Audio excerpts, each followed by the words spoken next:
है फ्रेंड, फिर से एक बार हमारे YouTube चैनल में आप सबका स्वागत है। दोस्तों, आज के इस वीडियो में हम देखेंगे कुछ ऐसे अजीब अजीब रिएक्शंस जिससे करके कुछ मैजिशियंस अपना मैजिक दिखाते हैं, लेकिन उस मैजिक के पीछे एक्चुअली साइंस होता है। और साइंस क्या होता है वो इस वीडियो में हम देख लेंगे। तो इस वीडियो में हम एक्चुअली देख लेंगे कुछ ऐसी केमिकल रिएक्शंस जो बिल्कुल बिल्कुल मैजिक की तरह हमें लगती है, लेकिन उसके बिहाइंड होता है साइंस। तो उसके पीछे एक्चुअली क्या साइंस होता है वो इस वीडियो में देखने वाले। तो चलिए स्टार्ट करते हैं इस वीडियो को। लेकिन दोस्तों, वीडियो स्टार्ट करने से पहले आप हमारे चैनल को सब्सक्राइब करना ना भूलिएगा। यहाँ पे हमने लिया है कोई सा भी हैंड सैनिटाइजर जिससे हम बर्न करेंगे और हम हमारे हाथ पे लेंगे। तो दोस्तों, आप यहाँ पे देख सकते हैं हमारे हाथ को यहाँ पे कुछ भी नहीं हो जाएगा और इजी से बर्न करने लगेगा। दोस्तों, यहाँ पे ये जो सैनिटाइजर होता है उसमें होता है अल्कोहल। और आपको अगर मालूम नहीं है तो मैं आपको ये बताना चाहूंगा कि अल्कोहल एक सेल्फ बर्निंग सब्सटेंस, यानी कि वो उसे अगर हम थोड़ी सी भी आग लगाए तो वो फटक से जल जाता है। लेकिन उस सैनिटाइजर में जो अल्कोहल होता है उसे अगर हम बर्न करते हैं तो उसकी जो आग होती है, फायर होता है, वो कोल्ड फायर कहते हैं, जिससे हमारे हाथ को कोई भी बर्निंग यहाँ पे नहीं होता। सैनिटाइजर को अगर आग लगाए और हम हाथ में लेंगे तो उसे हमें कुछ नहीं होता है। यहाँ पे हमने लिया है कोका कोला और पूल क्लोरीन। जब हम एक दोनों में मिक्स करेंगे तो एक थोड़ी देर पहले एक क्लियर सॉल्यूशन तैयार हो जाएगा। उसके बाद आप देखेंगे यहाँ पे एक मैजिक की तरह ये निकल के बाहर आ जाएगा, जिसे हम फ्रोदिंग कहते हैं। ये देखिए, यहाँ पे आपको एक एक्सप्लोजन रिएक्शन आपको यहाँ पे देखने के लिए मिलेगा। इस एक्सपेरिमेंट में हमने यूज किया है कोका कोला, जिसे हम सिंपल कोक कहेंगे, और दूसरा जो सब्सटेंस है व्हाइट कलर का वो है पूल क्लोरीन। दोस्तों, पूल क्लोरीन का मतलब होता है कैल्शियम ऑक्सीक्लोराइड, जिसका फॉर्मूला आपको यहाँ पे दिखाई देगा। और सिंपल हमारे कोई भी कोल्ड ड्रिंक से ले, यानी कि पेप्सी, कोका कोला, भी कोई भी जो ब्लैक कलर की जो कोल्ड ड्रिंक्स होती है उसमें होता है फॉस्फोरिक एसिड। या दोस्तों, अगर हम इस पूल क्लोरीन और कोका कोला यानी कि कोई भी कोक अगर हम मिक्स करेंगे तो उसके बीच होता है रिएक्शन, और यहाँ पे रिएक्शन होकर उसमें से क्लोरीन गैस बाहर आती है। और यहाँ पे जो आपको फोम दिखाई दे रहा है, it is nothing but carbon dioxide gas. Next experiment में हमने लिया एक अल्कोहल और एक जार में से बंद करेंगे, उसे होल करके ऊपर से एक लाइटर से इसे जला देंगे। तो आप यहाँ पे देखेंगे एक फाइबल फ्लेम आपको अंदर दिखाई देगी और थोड़ी देर बाद यहाँ पे एक जार का एक्सप्लोड हो जाएगा। दोस्तों, यहाँ पे एक जार में लिया है अल्कोहल। दोस्तों, अगर आपको मालूम नहीं है तो आपको मैं यहाँ पे बताना चाहूंगा, अल्कोहल का जो पेपर प्रेशर होता है वो बहुत ही ज्यादा होता है, यानी कि अल्कोहल हवा में जाने का जो रेट होता है बहुत ही हाई होता है। इसलिए अल्कोहल का जो लेवल रहता है उसके ऊपर जो अल्कोहल होता है इन द वेपर स्टेट, उसकी मात्रा बहुत ही ज्यादा होती है। तो अगर हम इसे बर्न करते तो इजीली वो बर्न होता है। इस एक्सपेरिमेंट में ऐसा दिखाया गया है कि अगर इसे हम जलाए तो जो जार है उसके अंदर का जो ऊपर का जो अल्कोहल है बर्न होता है। बर्न होने की वजह से उसका वेपर प्रेशर और भी बढ़ता है, और ये जो रिएक्शन होता है एक्सोथर्मिक होता है, यानी कि यहाँ पे बहुत ही ज्यादा हीट यहाँ पे प्रोड्यूस होती है, और इस वेपर प्रेशर और हीट के कारण वो जार है वो फाइनली ब्लास्ट होता है।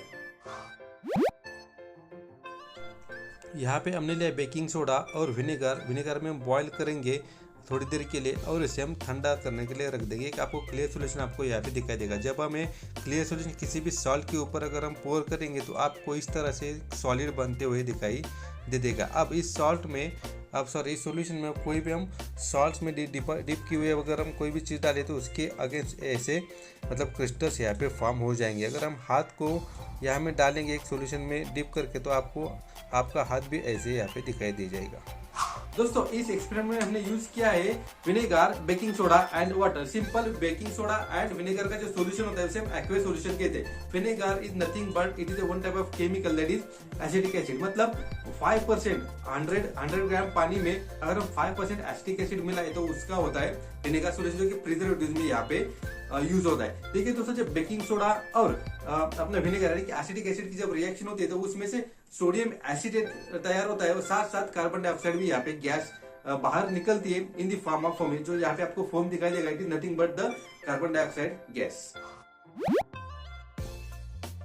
नेक्स्ट में हमने लिया है शुगर और बेकिंग सोडा मिक्स करेंगे, और साइड में हमने जिप्पो फ्लूइड यहाँ पे डाल दिया है और उसे फायर कर देंगे। तो आपको यहाँ पे मैसिव फायर दिखाई देगा, और थोड़ी देर के बाद मतलब आफ्टर 20 मिनट्स ये आपको ब्लैक कलर को सब्सटेंस है जिसे हम स्नेक, यानी कि हम जब छोटे थे तब इससे हम दिवाली में खेलते तो यहाँ पे ये देखिए इसका एक वायलेंट रिएक्शन आपको यहाँ पे दिखाई देगा इन द फॉर्म ऑफ स्नेक्स।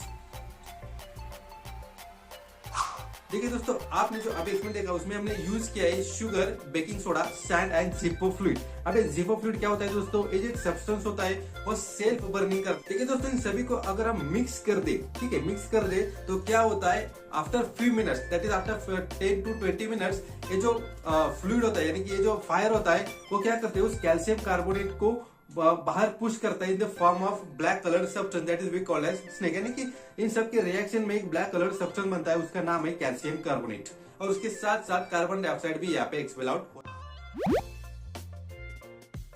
यहाँ पे हमने लिया पोटेशियम आयोडाइड, जो कि हम इसका एक सॉल्यूशन बनाएंगे और एक कोनिकल फ्लास्क में एसिटिक एसिड यानी कि विनेगर में मिक्स करेंगे, उसमें कोई भी फूड कलर डालेंगे और ये दोनों सॉल्यूशन में अगर मिक्स करेंगे तो एक ऐसा फोम आपको यहाँ पे दिखाई देगा।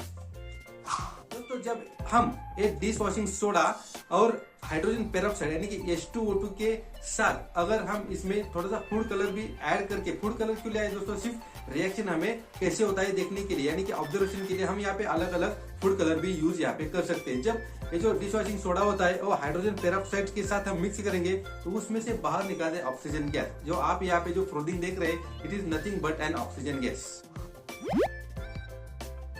अब यहाँ पे हमने लिया है अगेन पुल क्लोरीन, उसमें एक हम ब्रेक ऑयल डालेंगे तो यहाँ पे एक वायलेंट रिएक्शन आपको दिखाई देगा जो कि एक फायर में कन्वर्ट हो जाएगा।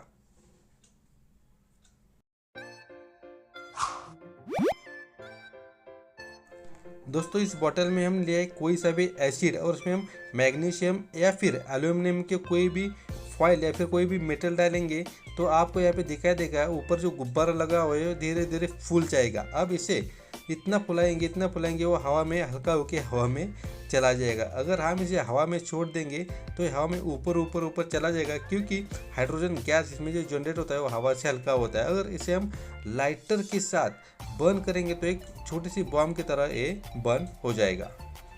अब जो लास्ट का एक्सपेरिमेंट है दोस्तों, बहुत ही इजी है लेकिन उतना ही डेंजरस है दोस्तों, क्योंकि यहाँ पे जो हाइड्रोजन गैस यहाँ पे एक्सपेल आउट होता है वो सेल्फ फायर होता है, यानी कि इसको अगर टेम्परेचर भी बढ़ाया जाए तो इजीली वो फायर कैच कर लेता है। और बड़े बड़े इंडस्ट्री में इसके बहुत सारे हादसे होते हैं ब्लास्टिंग के। ठीक है, तो यहाँ पे हाइड्रोजन कैसे जनरेट होता है, जो कि आप इस एक्सपेरिमेंट में दोस्तों आप देख रहे हैं। एक बॉटल में हमने क्या लिया है, MgSO4 या फिर कोई भी मैग्नीशियम का कोई भी एक कंपाउंड लिया है, और उसमें अगर कोई भी एसिड यानी कि सल्फ्यूरिक एसिड या फिर हाइड्रोक्लोरिक एसिड हम डालेंगे तो इसमें से हाइड्रोजन गैस इवॉल्व होता है, जो कि इस बलून में आपने देखा होगा, उस बलून में आपको दिखाई देगा।